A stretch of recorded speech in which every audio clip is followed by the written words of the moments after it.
welcome to this week's episode of Inside Today's Boardrooms, presented by Diligent Institute.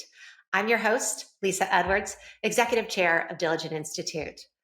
I'm joined today by Marcia Avedon, who is an experienced C-suite and board leader, and she currently sits on the boards of Acuity Brands and Generac Power Systems. She's also the Executive Director of the Center for Executive Succession at the University of South Carolina. She is a retired CHRO, Chief Human Resource Officer from Trane Technologies, so she has a lot of insights on how human capital issues can impact the boardroom. Marcia, thanks for joining us. Great to be with you, Lisa. Thanks for having me. Great. Well, we have a whole bunch of questions for you. The first one is, what are the benefits of having someone with human resources experience join a corporate board? I believe there's several benefits, and I think that boards are recognizing that because you're seeing the numbers of chief HR officers becoming directors going up. My first board experience was actually almost 19 years ago, and there were hardly any chief HR officers on boards. But now I believe the number's over 10%, 10 or 12% of boards that have someone with an HR background. So first and foremost, I think is the war for talent. And I think that companies are recognizing to be successful, it's a hyper competitive talent market now.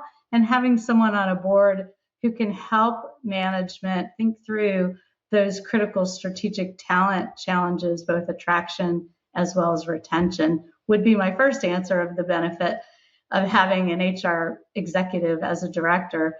The second thing is boards are really interested nowadays in ESG, environmental, social, and governance, including diversity and inclusion. So the S and the diversity and inclusion pieces, I think, are areas where people with HR backgrounds can really make a big impact in the boardroom. And then there's regulatory changes. So there's much more pressure for companies to disclose many more human capital metrics, more data on their workforce. And with that and the required SEC human capital disclosure, having someone in the boardroom that can help management sort through what should we disclose, what shouldn't we, and why, and how do we tell our story to make it attractive for investors. And then lastly, the compensation committee. It used to be most compensation committees were chaired by someone who didn't have an HR background, and then there was an outside consultant who advised particularly just on executive compensation. Well, nowadays, most companies, I think it's over 70%, have changed their structure of their committee from a compensation committee to a human capital or human resource and compensation committee. So the breadth of matters that boards are thinking about in the human capital space have just proliferated, including things like pay equity and succession planning and workforce development, et cetera. Super interesting. And, I can say from my perspective, the discussions of human capital issues in the boardroom it was an every board meeting issue during the pandemic. I think, just employee health and safety came to the forefront, and then all of the return to work and all of those kinds of things. So super relevant right now. I mean, maybe continuing on that note, if you were to say there's a couple of tactical things that someone without human resources might not think to do or report to ask for, a question to ask, what might a couple of those things be? Well, I don't know that people with HR expertise would come up with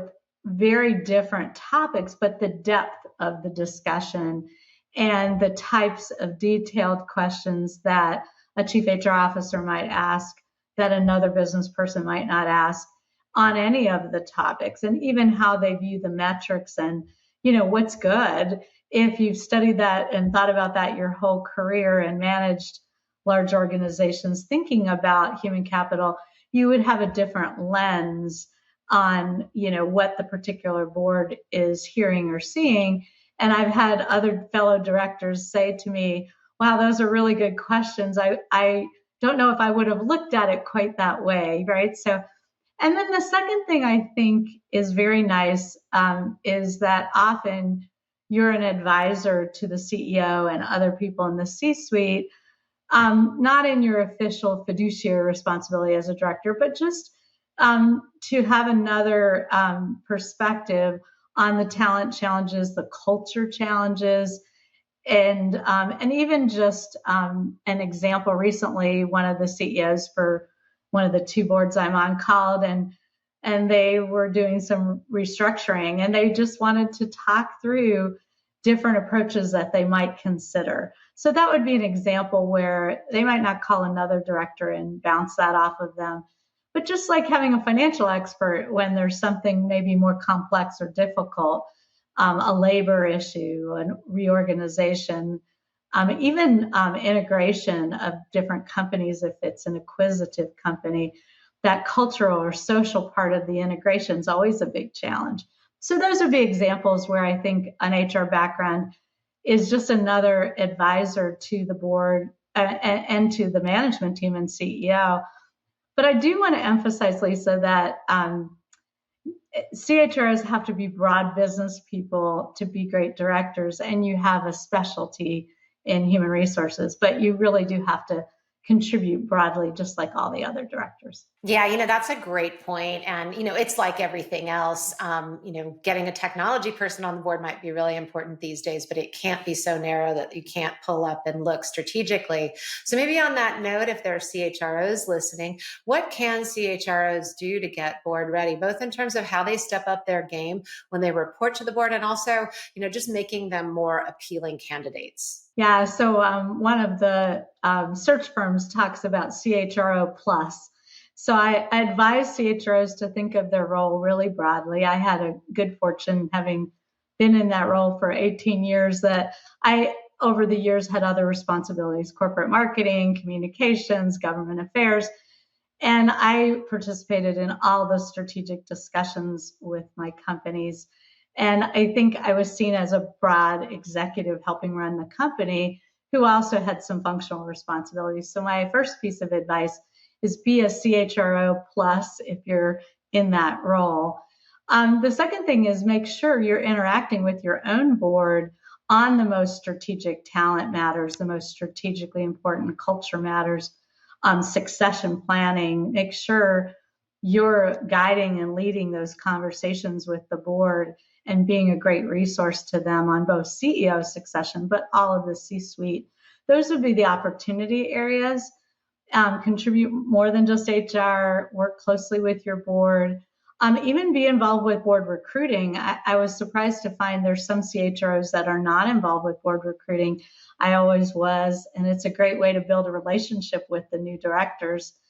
And lastly, just be involved externally in your industry, in professional associations, make yourself be known outside of your company as someone who has broad expertise and a lot to add for a board. I think you need more than just being a great CHRO. Yeah, agreed. Well, maybe one lightning round to squeeze in here, and that is, if you're flipping it from advising the CHRO now to advising the board, what's your number one piece of advice for boards to ask that HR leadership when they're in the boardroom? What are the most critical areas for talent and culture for us to win in the marketplace? That should be the theme that's continuing almost in every meeting. I love that. And that is such great advice. Well, thank you so much. We're out of time for today. Marcia, real pleasure to speak with you and great advice for both boards looking at HR issues and